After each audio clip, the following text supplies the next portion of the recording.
మేకల కాపరిపై చిరుతపులి దాడి చేసిన ఘటన మెదక్ జిల్లా కన్యారంలో జరిగింది. పట్నంరాజు అనే వ్యక్తి అటవీ ప్రాంతానికి తీసుకువెళ్లిన మేకలపై చిరుతపులి దాడి చేసింది. భయంతో కేకలు వేయడంతో చిరుత అక్కడి నుంచి పారిపోయిందని మేకల కాపరి తెలిపాడు. దాడిలో మేకల కాపరికి స్వల్ప గాయాలు కావడంతో స్థానికులు ఆసుపత్రికి తరలించారు.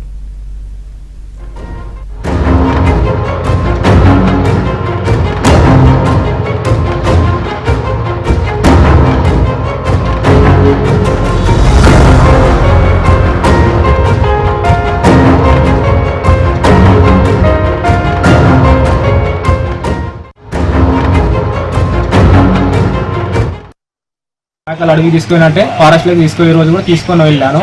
మేపుకొని రిటర్న్ 2-3 గంటలకు మళ్ళీ రిటర్న్ అయ్యేటప్పుడు చిరుత సడన్గా మా మేకను పట్టేసింది. అది ఎడంగా వచ్చిందో తెలియదు, సడన్గా పట్టేసింది. అది ఎవరు మేకలను బెదిరి పక్కల అటు చిత్ర అయిపోతే నేను దాన్ని చూస్తే చిరుత దాన్ని అటెండ్ చేసి అందరు రావుతున్నా అది బెదిరిస్తే పెట్టి పోయింది మేకను.